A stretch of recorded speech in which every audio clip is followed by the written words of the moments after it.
Shalom, selamat pagi Bapak Ibu jemaat yang dikasihi Tuhan.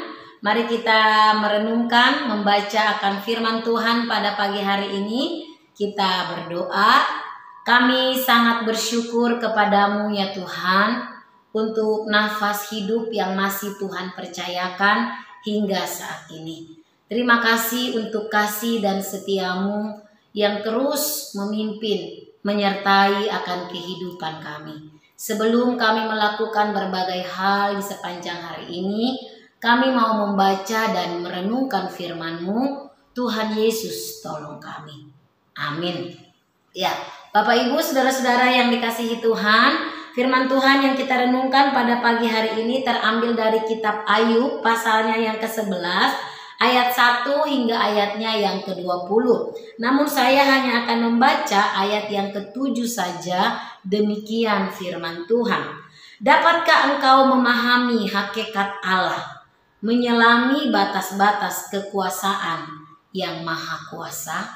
Ya Bapak Ibu, saudara-saudara yang dikasihi Tuhan, seringkali di dalam kita berelasi dengan sesama, ketika sesama kita, entah itu kerabat, saudara, atau siapapun itu, mengalami yang namanya musibah atau kesulitan di dalam hidupnya, seringkali atau ada kalanya kita bisa dengan mudah mengatakan, dengan mudah menilai bahwa dia mengalami musibah atau dia mengalami penderitaan itu karena dosanya, gitu ya. Atau misalnya ketika teman kita mengalami musibah kemalingan gitu ya, kita bisa dengan buru-buru berkata, wah dia kemalingan tuh, habis orangnya pelit sih. Jadi kita terlalu terburu-buru menilai, menyimpulkan, bahkan cenderung langsung menyudutkan orang itu dengan mengatakan itu karena kesalahannya, itu karena dosa yang dia lakukan. Bapak Ibu, saudara-saudara yang dikasihi Tuhan, Jofar adalah salah satu sahabat daripada Ayub.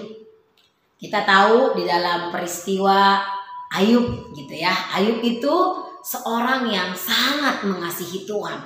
Dia seorang yang sangat taat kepada Tuhan. Bahkan Tuhan memuji bagaimana Ayub itu orang yang sangat saleh di zamannya, ya. Namun di dalam perjalanan iman yang Tuhan izinkan, ya, Ayub mengalami penderitaan dan pergumulan yang sangat hebat. Kehilangan harta bendanya, kehilangan anak-anak yang dia kasihi. Ya. Nah, di dalam bagian ini Jofar sebagai salah seorang sahabat Ayub datang, gitu ya. Dan Jofar ini secara terburu-buru menyimpulkan bahwa penderitaan musibah yang dihadapi oleh Ayub itu karena kesalahannya sendiri. Itu karena dosa-dosanya, perbuatannya. Jadi dengan sederhana Jofar mau katakan, Emboya kamu tuh koreksi diri. Saudara-saudara, mengoreksi diri, ya, menyadari diri, mengakui dosa itu betul. Tuhan itu maha kuasa. Dia tahu segala apa yang kita perbuat. Betul apa yang dikatakan Jofar itu, gitu ya. Namun di dalam konteks ini, ya, pertanyaannya adalah apakah penderitaan Ayub itu karena dosanya? Kan bukan, ya.